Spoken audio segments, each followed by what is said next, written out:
Lorsque Julia décide enfin de se faire une nouvelle amie, elle ne s'attend pas à vivre l'une des journées les plus pénibles de la vie de cet inconnu, ni à devoir appeler la police.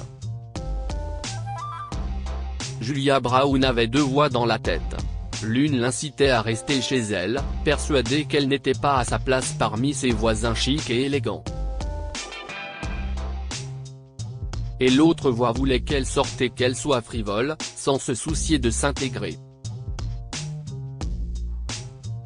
Aujourd'hui, elle a décidé de se surprendre et d'écouter la deuxième voix. Il faut que je sorte de la maison aujourd'hui, se dit-elle. Cela faisait 3 semaines que Julia et son mari Evan avaient déménagé à Los Angeles. Et cela faisait 3 semaines que Julia était enfermée dans sa nouvelle maison palatiale. Julia n'était pas habituée à ce niveau de luxe. Elle était sincèrement heureuse de la promotion et de la réussite de son mari. Leur monde a rapidement changé, avec une nouvelle maison somptueuse, une voiture de fonction et tout un tas d'avantages que Julia ne comprenait pas vraiment. Evan et elle avaient rêvé de cette nouvelle vie, mais lorsqu'elle est enfin arrivée, Julia s'est sentie très intimidée. Des peintures abstraites sur les murs au mode de sa pommeau de douche, elle avait beaucoup à comprendre et à apprendre. Elle faisait de son mieux pour cacher ce sentiment à Evan, mais il commençait à remarquer son hésitation. Il est grand temps que cela change, pensait Julia en enfilant son tablier. Elle avait le plan parfait pour séduire ses voisins. Elle n'avait peut-être pas les vêtements de marque ou le vocabulaire parfait, mais elle avait le pouvoir de faire la tarte aux myrtilles la plus irrésistible et la plus succulente du monde. Le plan était simple. Julia préparait une tarte par jour et la portait à l'un de ses voisins en guise de cadeau. Le plan était peut-être un peu vieux jeu. Mais qui pourrait dire non à une tarte? Premier arrêt, la maison d'Enphase. La femme de la magnifique maison d'Enphase était le seul visage du quartier que Julia connaissait. La belle femme la saluait chaque fois qu'elle l'apercevait sur la pelouse. Bizarrement, Julia avait l'impression que cette étrangère la comprendrait et ne la jugerait pas pour ses manières simplistes. Julia, tenant dans une main une tarte chaude et fraîchement cuite, traversa la rue. Alors qu'elle s'apprêtait à sourire gentiment et à s'approcher de l'entrée, une voiture la dépassait en trombe dans la direction opposée. Elle en fut alarmée, mais se ressaisit rapidement avant de sonner. Après une longue attente, la femme ouvrit enfin la porte. Elle semblait un peu tendue, mais sa voix douce le dissimulait. Julia a essayé de ne pas paraître trop enthousiaste. En même temps, elle a remarqué que quelque chose n'allait pas chez cette femme. Elle avait du mal à sourire à Julia et ne la regardait pas dans les yeux. Oh, et je vous ai aussi apporté la meilleure tarte que vous n'ayez jamais mangée de votre vie. La femme est revenue à la réalité en frissonnant et a dit, bien sûr, quelle impolitesse de ma part. Bonjour, je suis Claire Men. Cette tarte a l'air délicieuse. Claire essayait de paraître sincère, mais Julia n'était pas dupe. Je l'ai sortie du four, ce qui veut dire qu'elle me brûle la main. Est-ce que je peux la poser quelque part? Claire savait qu'elle ne pouvait plus attendre. Oui, bien sûr, entrez, s'il vous plaît. Lorsque Julia est entrée dans la maison, elle a eu l'impression d'entrer dans un tout autre monde. Les murs subtilement texturés, les vases de fleurs dans chaque recoin et les lustres majestueux lui ont presque coupé le souffle. S'il vous plaît, laissez-le ici, près du canapé, a dit Claire. En fait, si ça ne vous dérange pas, j'ai besoin de le mettre dans un coin chaud de la cuisine.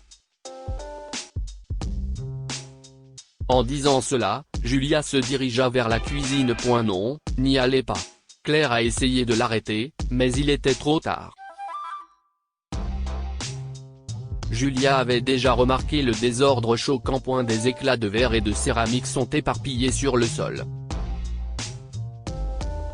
Les étagères sont à moitié ouvertes, la porte du lave-vaisselle est enfoncée et le réfrigérateur est cabossé. /inversé U00 à 0. Elle a également remarqué un bol de céréales en plastique de couleur vive renversé et un déversement de lait et de céréales autour. Julia était choquée et inquiète. Quelque chose de terrible venait de se produire à cet endroit. Cela pouvait-il être lié à la voiture qui avait démarré en trombe? Même sans connaître Claire ou son histoire, Julia savait que sa voisine avait des ennuis. Qu'est-ce qui s'est passé ici? A demandé Julia. Claire a tenté d'esquiver la question, mais Julia n'avait pas l'air de vouloir lâcher le morceau.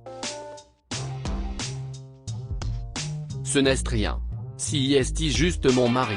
Il est devenu un peu agressif après une dispute. Il a saccagé la cuisine et il est parti. Ça va, ma chère? Venez, prenez place. Julia a essayé de la calmer. Claire était manifestement plus stressée qu'elle ne le laissait paraître. Non, je dois l'appeler. Il doit revenir. Il ne peut pas partir comme ça. Claire a appelé frénétiquement son mari, encore et encore, mais en vain. Julia lui a apporté un verre d'eau. Claire, parlez-moi. Qu'est-ce qui s'est vraiment passé? Est-ce qu'il est parti comme s'il ne reviendrait jamais? Claire s'est écriée, je me fiche qu'il ne revienne pas. Mais cette fois, il a emmené ma fille avec lui.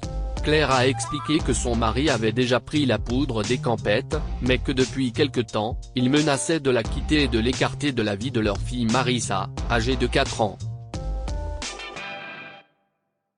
Eh bien, ça change tout.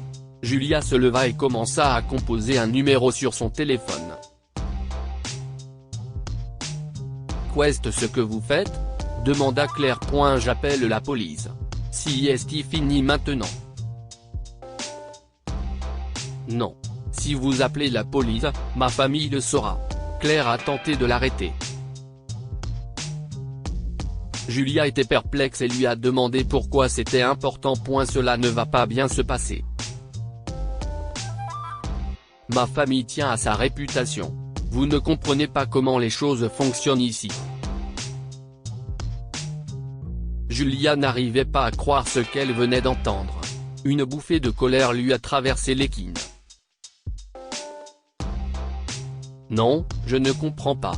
Je ne comprends pas comment les choses fonctionnent ici. Je ne comprends pas comment les relations sociales fonctionnent ici, tout comme je ne comprends pas l'art, l'esthétique ou le brunch. Mais je suis choqué de voir que vous vous souciez autant de votre réputation et de ce que vos parents diront alors que la sécurité de votre propre petite fille est en jeu. Claire a été déconcertée par la dureté de Julia, mais elle savait qu'elle avait raison. Julia n'a pas perdu une minute avant de signaler l'incident à la police. Les policiers sont arrivés dans les 20 minutes qui ont suivi et ont pris toutes les informations nécessaires. Cette nuit-là, Julia est restée aux côtés de Claire. Elle l'a nourrie, l'a écoutée parler de son cœur et l'a réconfortée.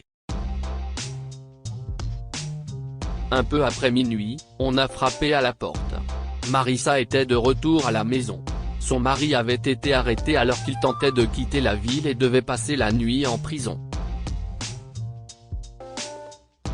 Julia éprouva un sentiment de soulagement et de satisfaction en voyant la mère et la fille se retrouver. Elle savait qu'elle avait probablement franchi quelques limites avec sa nouvelle voisine, mais elle était heureuse de pouvoir l'aider malgré tout. 2 jours plus tard, Julia se réveilla avec la voix d'Evan. Jules, Claire est là. Elle dit qu'elle veut te faire une démonstration de brunch. Julia a souri devant le sens de l'humour de sa nouvelle amie. Elle avait le sentiment qu'elle allait être amie pendant des années. Que pouvons-nous apprendre de cette histoire? N'hésitez pas à offrir votre aide chaque fois que vous le pouvez. Vous ne savez jamais qui peut avoir besoin de vos encouragements, de vos conseils ou de votre soutien. Dans cette histoire, Julia a fait preuve d'audace en offrant son point de vue honnête, ce qui a permis de réunir une mère et sa fille. Les amitiés se construisent sur les bonnes intentions et les bonnes actions, et non sur le fait de s'intégrer. Julia a d'abord douté d'elle-même, mais lorsqu'il s'est agi de faire ce qu'il fallait, elle a fait preuve d'ouverture d'esprit et d'intégrité. C'est ce qui lui a valu une bonne amie. Partagez cette histoire avec vos amis. Elle pourrait égayer leur journée et les inspirer.